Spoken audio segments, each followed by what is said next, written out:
New York জুড়ে ধেয়ে আসছে তীব্র তাপপ্রবাহ, যা নিয়ে প্রশাসন জারি করেছে বিশেষ সতর্কতা। কয়েকদিন ধরে অস্বাভাবিক উচ্চ তাপমাত্রা ও অতিরিক্ত আর্দ্রতার কারণে জনজীবনে বড় ধরনের প্রভাব পড়তে পারে বলে আশঙ্কা করা হচ্ছে। এই পরিস্থিতিতে কি বলছেন বিশেষজ্ঞরা, প্রশাসন কি ধরনের প্রস্তুতি নিয়েছে এবং নাগরিকদের জন্য কি নির্দেশনা দেওয়া হয়েছে, বিস্তারিত জানুন প্রতিবেদনে। নিউ ইয়র্কবাসীদের জন্য এক চরম এবং বিপজ্জনক আবহাওয়ার পূর্বাভাস।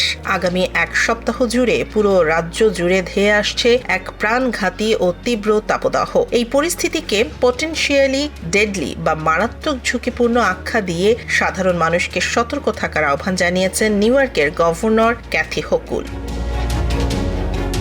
আবহাওয়াবিদদের মতে মঙ্গলবার থেকে শুক্রবার পর্যন্ত এই বিপজ্জনক গরম স্থায়ী হবে, যার মধ্যে বুধ ও বৃহস্পতিবার তাপমাত্রা 100 ডিগ্রি ফারেনহাইট ছাড়িয়ে যেতে পারে। অতিরিক্ত আর্দ্রতার কারণে শরীর সহজে ঘেমে ঠান্ডা হতে পারবে না, যা শিশু এবং বয়স্কদের জন্য স্ট্রোকের ঝুঁকি বাড়াবে। গভর্নর সতর্ক করে বলেন, দুপুরের কড়া রোদে বাচ্চাদের স্ট্রলারে নিয়ে হাঁটা কিংবা পোষা প্রাণীকে বাইরে নিয়ে যাওয়া এই মুহূর্তে একেবারেই নিরাপদ নয়। তিনি সবাইকে সবসময় সাথে পানির বোতল রাখার এবং একা থাকা প্রতিবেশীদের খোঁজ নেয়ার অনুরোধ জানান।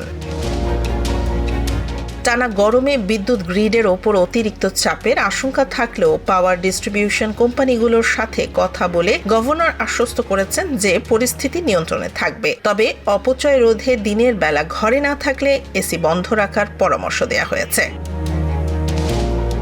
যেহেতু রাতের বেলাও তাপমাত্রা কমার সম্ভাবনা কম, তাই এই গরমের প্রভাব শরীরে দিনের পর দিন জমতে পারে। এই অবস্থায় নিউ ইয়র্ক প্রশাসন নাগরিকদের নিরাপত্তা নিশ্চিত করতে সব ধরনের প্রস্তুতি গ্রহণ করছে।